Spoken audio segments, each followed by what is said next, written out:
Australia just crossed a line the world needs to wake up to. And no, this isn't fear-mongering. Listen up. This is a government showing every other government exactly how to control a population without ever firing a shot.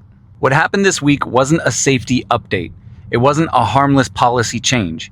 It was the moment a Western democracy gave itself the power to decide what millions of people can and cannot see online.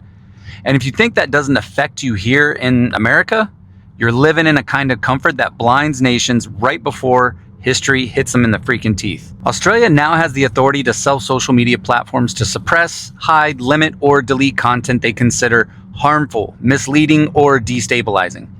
Those words sound noble until you realize the government gets to define those words. Not a court, not a citizen panel, not the public. Just the people in power, of course. And if a platform refuses, they get crushed with fines so steep that even billion-dollar companies will eventually fold.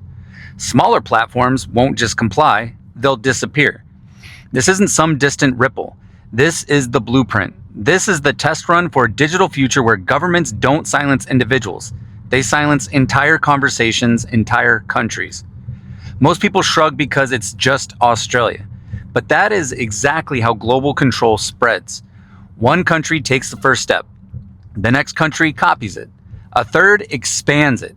A fourth weaponizes it. And pretty soon, the free world starts looking a lot less free.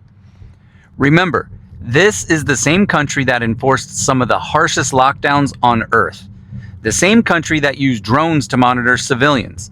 The same country that arrested people over Facebook posts, restricted internal movement, and kept families separated under the banner of public safety. None of that happened in isolation.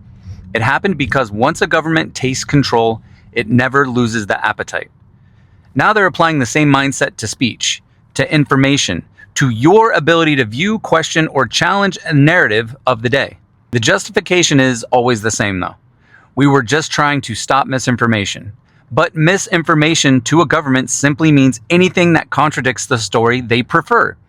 Anything that embarrasses them, anything that threatens their power, anything that exposes what they'd rather keep hidden.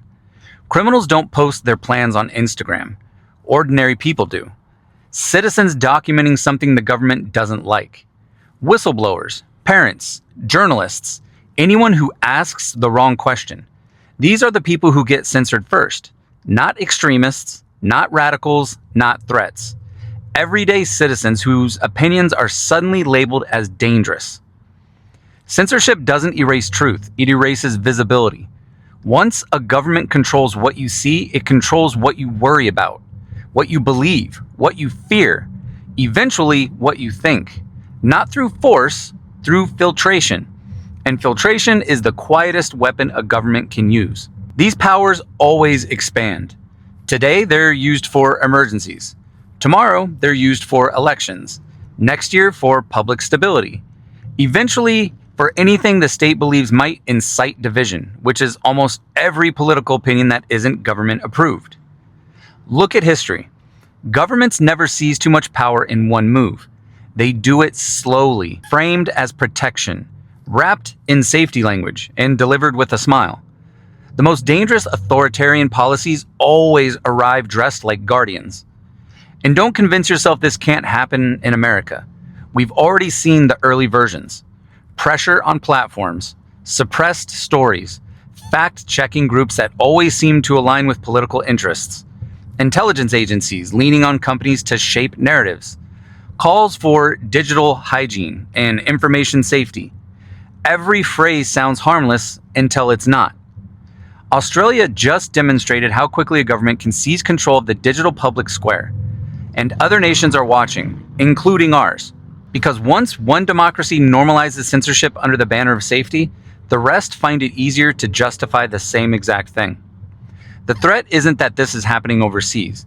The threat is that people don't recognize what it means. They've been conditioned to accept censorship as long as it targets the bad guys. But governments always expand who counts as the bad guys. Always. This is not about preventing harm. It's about shaping perception, eliminating dissent, ensuring that only the acceptable narrative is the one that protects the people in charge. Freedom doesn't disappear in a single moment. It dissolves across 1,000 tiny restrictions that people don't fight because they were told it was temporary, or necessary, or harmless. A nation doesn't lose its voice through force, it loses it through resignation. When citizens stop noticing their speech is being guided, filtered, and trimmed until only approved thoughts remain. If you value free speech, you don't wait for censorship to reach your doorstep. You recognize it in the moment that it shows up, anywhere. If one democracy falls into digital authoritarianism, the rest aren't far behind. Stay alert, stay disciplined, and never get comfortable with people in power deciding what truth you are allowed to see.